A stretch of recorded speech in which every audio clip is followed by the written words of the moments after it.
Criteria చూద్దాం. Scheduler criteria అంటే ఇప్పుడు different types of scheduling algorithms ఉంటాయి.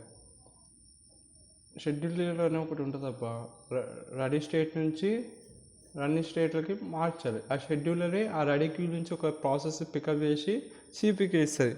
సో ఏ ప్రాసెస్ పిక్ చేయాలనేది చెప్పి షెడ్యూలర్కి ఎట్లా అర్థమవుతుందంటే దానికంటే షెడ్యూలింగ్ ఆల్గరిథమ్స్ ఉంటాయి. So different types of scheduling algorithm like first or shortest job first, RR అంటే రౌండ్ రాబిన్, అలా different types of scheduling algorithms ఉంటాయి. ఈ షెడ్యూలింగ్ క్రైటీరియా ఏం చేస్తారంటే ఈ డిఫరెంట్ టైప్స్ ఆఫ్ షెడ్యూలింగ్ ఆల్గరిథమ్స్లో ఏది బెస్ట్ ఆల్గరిథమ్ చెప్పేది షెడ్యూలింగ్ క్రైటీరియా. సో షెడ్యూలింగ్ క్రైటీరియాలో 5 పాయింట్స్ ఉంటాయి. దీన్ని బట్టి మనం ఆల్గరిథమ్ బెస్ట్ కాదో చెప్పచ్చు అనమాట. First CPU utilization.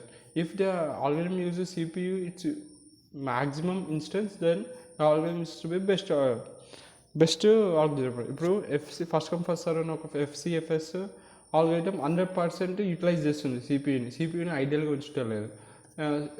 SJF shortest job first algorithm కేవలం 50% సిపియూనే యూటిలైజ్ చేస్తుంది, ఇంకా 50% సిపియూ ఐడియల్గా ఉంటుంది.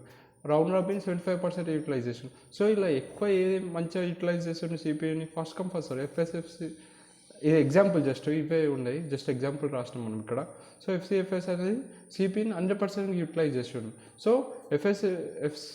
FCFS first come first serve is the best algorithm అన్నట్టు based on the CP utilisation. అలా అన్నమాట. అలానే థ్రోపుట్ ఉంటుంది. థ్రోపుట్ అంటే how many number of process are completed its execution per unit time. ఇప్పుడు సిపియూకి ఒక అలొకేషన్ టైం ఇచ్చినాం,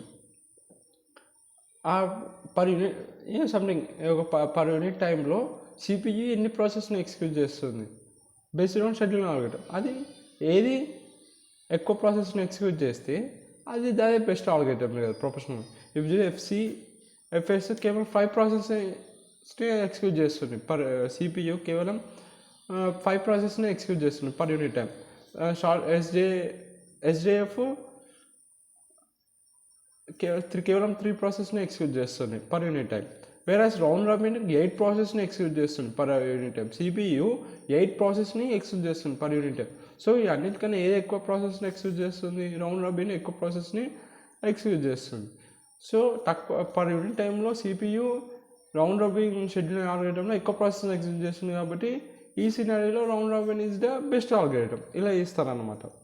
నెక్స్ట్ వచ్చి వెయిటింగ్ టైం అంటే how much time a process waiting in ready queue అని ఉంటుంది చెప్పిన. రెడీ స్టేట్లో రెడీ క్యూ అని ఉంటుంది. రెడీ స్టేట్ నుంచి రన్నింగ్ స్టేట్కి వెళ్తారు ప్రాసెస్. సో రెడీ క్యూలో how much time a process waiting in ready Q for it's execution. So T0 అనే ఒక టైం ఉంది. T0లో ప్రాసెస్ అనేది సబ్మిట్ అయింది. T1లో ఎగ్జిక్యూషన్ అనేది స్టార్ట్ అయింది. సో దీని వెయిటింగ్ టైం ఎంత అవుతుంది అంటే T1 minus T2, T1 minus T0. దీని యొక్క వెయిటింగ్ టైం.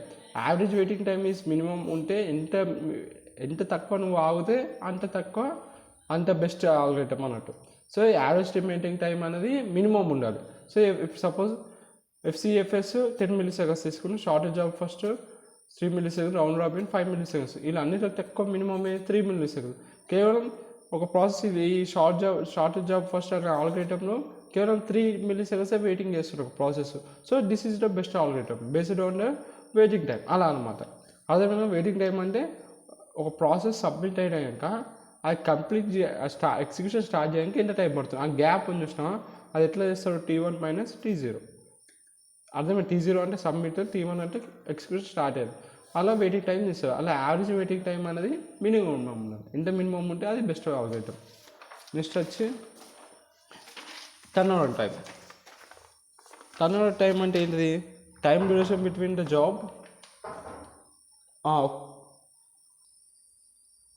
ఇప్పుడు టర్న్ ఓవర్ టైం అంటే time duration between the job submitted and it's completion. Waiting టైంకి టర్న్ ఓవర్ టైంకి డిఫరెన్స్ ఏంటిదంటే, వెయిటింగ్ టైం అంటే రెడీ కే నుంచి సబ్మిట్ చేసినాక ఎగ్జిక్యూషన్ స్టార్ట్ అయ్యే వరకు ఈ టైంని, ఎగ్జిక్యూషన్ ఇంకా స్టార్ట్ అయ్యేంత వరకే ఇది వెయిటింగ్ టైం అంటారు. వేరే టర్న్ ఓవర్ టైం అంటే నువ్వు సబ్మిట్ చేసినావు, ఆ ఎగ్జిక్యూషన్ కంప్లీట్ చేయడానికి ఎంత టైం పడుతుంది. అర్థమైందా? అర్థమైంది. ఎగ్జిక్యూషన్ సబ్మిట్ చేసేసినాం సిపిఐకి సబ్మిట్ చేసినాక సిపియు ఎంత టైం తీసుకుంటున్నాయి ఆ ఎగ్జిక్యూషన్ కంప్లీట్ కావడానికి, ప్రాసెస్ ఎగ్జిక్యూషన్ కంప్లీట్ కావడానికి ఎంతైతే టైం తీసుకుంటారో దాన్ని టర్న్ అరౌండ్ టైం అంటారు. Time duration between the job submitted job submit చేసినాక కంప్లీట్ చేయడానికి ఎంత టైం తీసుకుంటారో దాన్ని టర్న్ అరౌండ్ టైం అంటారు. సో T0 అనేది ఒక టైంలో నువ్వు ప్రాసెస్ సబ్మిట్ చేసినావు, T2లో ఆ టైంలో ఎగ్జిక్యూషన్ అనేది కంప్లీట్ అయింది. సో టర్న్ అరౌండ్ టైం ఏమవుతుంది, T2 - T0. అలా అది మినిమం ఉండాలి. ఎంత మినిమం ఉంటే అది బెస్ట్. ఎగ్జాంపుల్ సేమ్ ఇదే ఎగ్జాంపుల్ తీసుకున్నాం. FCFS 10 milliseconds, ఇది 3, ఇది 5. సో ఇలా మినిమం ఏదైనా 3 milliseconds. సో దీని turn around time shortage job first 3 milliseconds ఉన్నాకో ఇదే బెస్ట్ ఆల్గైటమ్ అన్నట్టు. Next response time. whenever CPU executes a process it should be produce output. Okay, నువ్వు సిపియూకి ఒక ప్రాసెస్ ఇచ్చినా కదా కంప్లీట్ అవుతుంది కదా. సో ఎంత ఫాస్ట్గా రెస్పాన్స్ అవుతుందో అది చెప్పేది రెస్పాన్స్ టైం. రెస్పాన్స్ టైం కూడా చాలా మినిమం ఉండాలి. ఎంత రెస్పాన్స్ టైం ఎంత తక్కువ ఉంటే అది అంత బెస్ట్ ఆల్గైటమ్ అన్నట్టు.